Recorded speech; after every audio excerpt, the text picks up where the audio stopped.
Oh, I think it's always nice personally to bring up a milestone like 250. It'll be a great occasion for me and for my family to be able to celebrate and look back on. But yeah, more importantly, it's a big game for the team. Trying to start our season off with a couple of wins. How have you changed since those early days at Penrith? You made you to be very young. Yeah, I've changed a lot. Obviously, time goes by, mate. I was a kid when I first started playing, and certainly my career's been full of ups and downs. And here I am today in my 14th season, and bringing up 250. So. Yeah, it's like I said, it's a nice moment for me and my family, and obviously my close friends who have supported me for a long time. But yeah, for the team, it's just another big game, really. Gal's been gone for a little while here now. You've been a leader at the club, but a sole captain for a bit over a year or so. How have you enjoyed that role, and did you always look for those kind of roles, and you thought that might be in your future? Oh, listen, it's just a role I found myself in. Obviously, I was vice captain with Gal for a long time there, and helping him out in the role. As he got into the later stages of his career, and just sort of took a lot of the stuff off his shoulders when he didn't need to. Be at every function, every club function, take some of that leadership responsibility off him. So it was just a role I found myself in, and then transitioned into captain. So it's certainly a huge honour to lead a club, and I enjoy it, and hopefully I do a good job of it. What's it like being in charge the last few years, where it's sort of a bit of a transition period? A lot of young kids have come through, a new coach as well. Yeah, well, it's a cycle most clubs go through.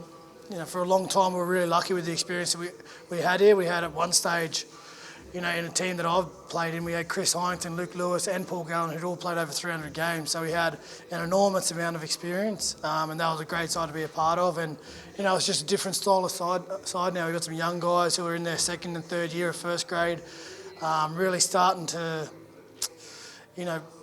real push hard to break into that elite sort of level player. And it's just a different stage of a team, and yeah, it's really enjoyable. What did you make of round one? A solid win, but was there anything that you've worked on and spoken about during the week? Yeah, it's always tough in the wet conditions to take a lot out of it.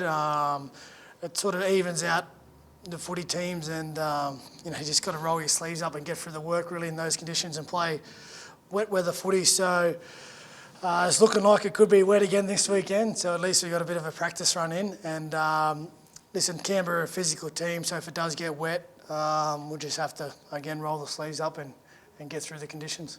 What about Toby Rudolph? Obviously, had lots of headlines this week. How do you kind of handle that as a captain? What do you say to him in those situations? Oh, listen, Toby's gone through it now, so he's, it's a situation that's happened, and obviously he'll take a lot from it personally and moving forward. But, as you go through your career, you're faced with lessons all the time, so hopefully he just learns from it and moves on. How's he handled it this week? He's fine, mate. Toby, he's a bit of a character, so he'll take his medicine and get on with it. Do you think there's been a bit of an overreaction? Listen, I don't want to really get drawn into it too much. We're looking forward to Canberra. What's happened has happened. It's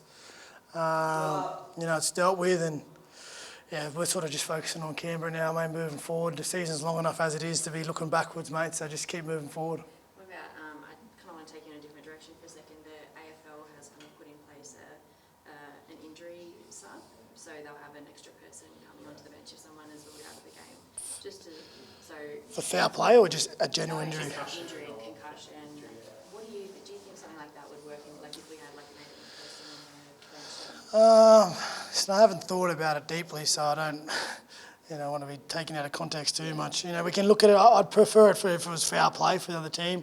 I think rugby league is it's a collision sport. It's a war of attrition. It's a part of the fabric of the game. Is not battle for injury, but to battle through pain and to just keep going. And that was the game that I knew coming up in the game I learnt to play. And you don't want to see that taken out of the game. But listen, I'm always willing to look at ideas and have conversations about perhaps things moving forward that might make the game better. But I think the toughness in the game is something we should admire and not sort of try and take away. I think one of the issues is people think maybe there's player welfare issues at stake. Yeah. Players are playing on.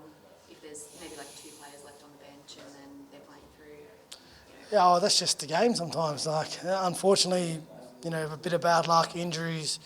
the bounce of the ball. It doesn't go your way in some games, and that's why everyone loves sport. It's unpredictable, and it tosses up different challenges for different teams and individuals every week, and I think that's why so many people love it, because it is unpredictable. And you just look at the flip side, then how do you police people not taking advantage of the extra sub on the bench? So I think with every possible new idea, you've got to look at the other side of the fence too, and it needs to be thoroughly discussed and looked at. And like I said, I'm open to ideas around it, but I haven't really thought really deeply on the issue. So I like the game the way it is at the moment. So we'll just keep moving forward. Canberra this weekend, obviously, probably a bit of added motivation that you guys fell to them in the finals last year. Yeah, I thought that was one of our better games all year, to be honest. We played really well down there. We got off to a fast start, but Canberra, a great team, and they clawed their way back in there, and they just were too strong for us in the end. So, they've been a really good team for the last few years now. They've been in the grand final, been in the picture in grand final qualifiers. So we know what sort of team we face on the weekend, and we know we need to be at our best to give ourselves the opportunity to win. And I guess another decision by the NRL this week was Joseph Suaalii letting him play before he turned 18. You debuted when you were quite young at Penrith. What are your memories of that time? Did you feel there was much difference between that 17, 18 age? Well, at the time, I remember just being excited. You don't really have any fear when you're a young bloke and you're coming through. All I knew at the time was football. I wanted to play football. I wanted to play first grade football. So when I got the call, it was nothing but excitement for me. I suppose, in the Joseph situation, I think the guys who were in the best position to make a call are the guys at the Roosters who are with him every day.